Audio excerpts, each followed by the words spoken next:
Doctor Who Minisode. It's another Doctor Who Minisode. We all love Doctor Who Minisodes. Here we go. How the fuck did we rope you into having to do that every time? I don't know, but it's established law now, all right? I'm not exactly happy about it, but that's what we have to do. Here we are. It's just one of them things. Nathan, it's Minisode time. We've got 2 to discuss. I'm so used to 4, so this is a nice, refreshing change of pace. A mini-sode, if it were. Oh, yeah. Wow. Yes. So this week we're discussing PS and Rory's story. You can find them somewhere. There might be links below. I don't know. But so the first one is basically a scene that was never shot. A sort of, I guess, an ending to The Angels Take Manhattan that was changed or whatever.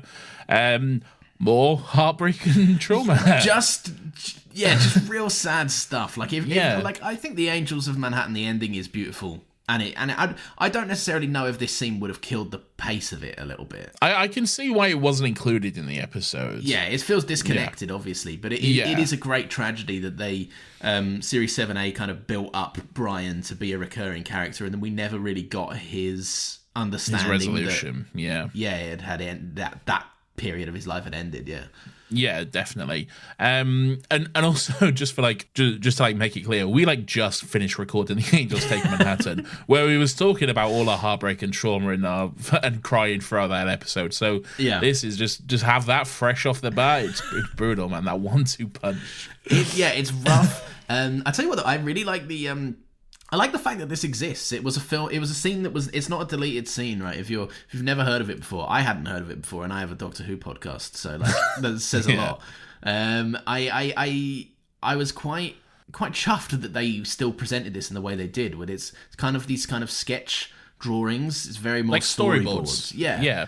And I still think it comes across beautiful. It's still a very very interesting story. You got great music by Murray Gold there as well, and then you have Arthur Darvill's narration of the letter as well, which all just add to it, which is all very good. I imagine Arthur Darvill's narration was probably the only part they actually did for it. Yeah, they probably wanted to time it out, see how long it kind of felt. Yeah, exactly. It's definitely recorded on a 2010s phone. So probably. Yeah, it wasn't fucking amazing or anything, but no, just beautiful. Just the heartbreak of because it opens with the scene from the ending of The Power of Three and Brian, wishing off his Amy and Rory, and then saying, I've got to water the plants and stuff, and cut to him doing just that in the emptiness of Amy and Rory's house. He doesn't even know what's happened, but it's it's empty, it's quiet, and we know, and that just adds to the heartbreak, really. Yeah, one thing that I really like about it is the storyboards. They really do convey that sense of loneliness. We spoke a lot about, in previous episodes of the main show, we've spoken a lot about how they quite often pull back to the TARDIS when they're trying to emphasize the loneliness, the big empty void, and when the singular person inside of it.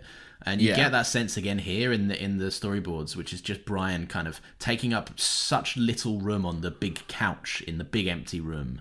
And it looks beautiful, but there's a man that gave him the letter, Nathan. This is the big kicker of the piece. Well, yeah, there's a knock at the door, much like in Blink, someone comes to see Sally Sparrow or whatever. Oh, is it Sally Sparrow? Yeah, Sally Sparrow. Yeah. And there's a letter. There's the same situation here. There's an elderly man with a New York accent. He says his name is Anthony, and he's got a letter. Hey, I got a letter, Brian. Hey, my name's Anthony. I got a letter for you, Mr. Bond, Mr. Williams. Hey. But he's not just the messenger man. He does say you should read this. I'll hang about in the door. We'll see how you go. And that's where we get the beautiful narration from Arthur Darvill, as I was saying in our most recent episode in The Angels Take Manhattan. Arthur Darvill gets his due. Okay, he gets his moment to say goodbye and stuff. And this is kind of it, and it's just sweet. It's beautiful and it's heartbreaking. And Rory, saying we're fine, but we're stuck, and unfortunately we'll never see you again. Telling his dad how much he loved him, and he even misses their awkward hugs and stuff. It's so beautiful. It really is. It's one of them situations where it's very bittersweet, but for Brian, it just must be such a fucking punch. Like, it's such a heavy blow. Just Rory's like, we're fine. And there's even Arthur Darvill manages to squeeze in a bit of his classic like comedy chops as well, because he's like, we're fine. You know, we're both safe and happy about 50 years before we were born back here, so we're doing all right. But I really like that. Just they've drawn it in the storyboard artists. Credit goes to them, but like it very much like it does convey that deep sadness that you'd feel. Really does. Reading something like this, like the happiness of my son and my daughter-in-law are safe, but never seeing them again. They may as well be dead. Yeah, 100%.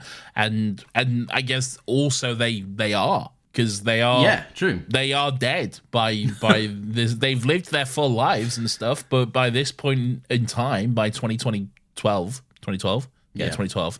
2020 old. Yeah. By 2012, they are dead. They have passed.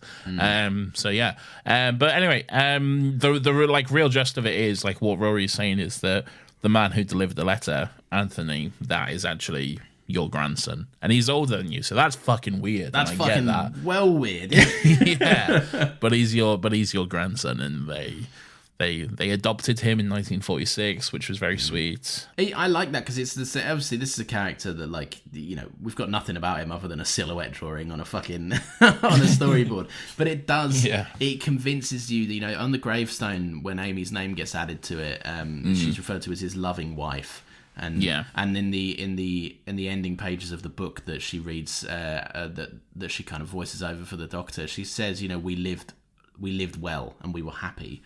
Right, but this is the first kind of proof that life went on for them. Like, you get so many instances in episodes prior, mainly in the Power of Three, where they're already pretty set on the fact that their lives are hard to manage when the Doctor's around, and it took a tragedy for them being ripped away from the Doctor to be able to live that life fully.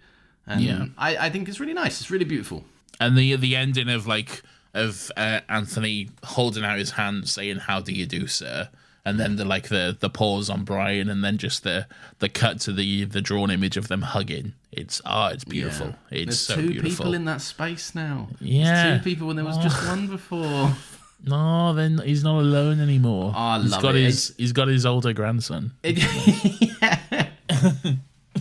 Oh, no, it's great. I really enjoyed that inclusion. I can see why it was gone for the episode, but it's nice to have for some comfort food after a horrendously sad episode of Doctor Who. Definitely. And then we move on to the second one, which is Rory's story, which kind of in a way follows on from this. This was actually made during Doctor Who lockdown, which we've done a few on before, which was like... it was actually during the watch along of the Doctor's wife, which makes sense given the actual content of the episode. Yeah. This was a time on the internet that I had no idea this was going on until like 3 years after it had ended, and you were very much in the trenches with everyone experiencing this. Yeah, it was good stuff. So this is a little filmed thing, filmed by Arthur Darvill himself, and he's just basically recording little stories for his son Anthony, who's not even there yet, but he's getting ready for them all, and he's telling them all about the many times he's died, which is very fun to hear them listed out like that. Yeah, by the man himself. Us. He's just like us. He's counting. He's keeping score. He's got his list as well. I suppose you would. It's kind of bragging rights, isn't it? Like, coming back from the dead once is pretty impressive, but doing it fucking 8 times is you're in a different league there. I will say a nice little touch about this, which I didn't notice until just now, and it seems obvious looking back at it now because I'm just a fucking idiot, I guess. But one thing I noticed, like Rory mentions, it's 1946. Obviously, you know, it's been a tough few years with the war, even though we knew it was coming. He's glad it's over. And then he talks about like the strength and the resilience of people and how amazing they are. And obviously this was made during COVID as well. So that's just nice. That's just like a really nice, like, fucking just a little thing thrown in there, which is very sweet. That's a nice, insightful note. The thing I wrote down is Arthur Darvill found his oldest, crustiest lamp that he could to make it look like he's in the 40s.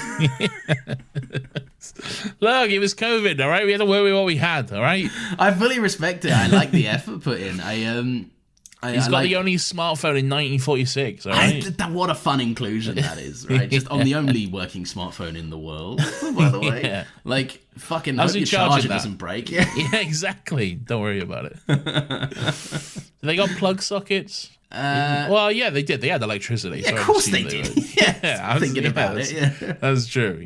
Yeah, but imagine if he had the USB-C and he didn't have the plug. You're fucked for years, mate. I don't think they had USB-C in 2012. Oh yeah, true. I'm just adding a bit of light comedy to this Minisode. Right. Okay, great. If you wouldn't mind. Sorry, but no, it's good stuff. He's getting to the point in the story where he tells Anthony about basically the doctor's wife, or as he calls it, I'm the pretty one, which is good stuff. And then he is rudely interrupted by a recording of Karen Gillan shouting Rory at him or something. Well, there's a nice little cameo from Karen Gillan. It's nice. It is fun. I do like as well. Can you imagine getting sent back in time to an era where men are expected to wear suits most of the time? Yeah. Fucking worst nightmare right there. Yeah, brutal. Couldn't be me. No, it couldn't be me either. Did Karen Gillan ever do any one of these lockdown things? I don't think so. No, I think this is as much as she did this little one-off line for this one here. Too busy on that Guardians thing, eh? Fucking too up there in your ivory tower for us hooligans these days, are you, Karen? Yeah, she's doing good stuff. All right. It's true. She is having a child, so there's that. Yeah, exactly. Not in 2020 she wasn't, but you know. No, yeah, exactly. Thanks, Karen. Yeah. But I like it. It's good stuff. All right. These are good companion pieces for the episode, and they're definitely and they're Rory focused. And Arthur Darvill's a laugh, and I needed a laugh after today. Yeah, and it's a nice little goodbye to Rory as well. I think as well. So, yeah, goodbye, Rory. We're gonna miss you. And that's it. That's the chapter closed on the ponds. Oh my god. And could it be this chapter closed on this Minisode too? Yes, it could. Subscribe or I'll eat all your cheese.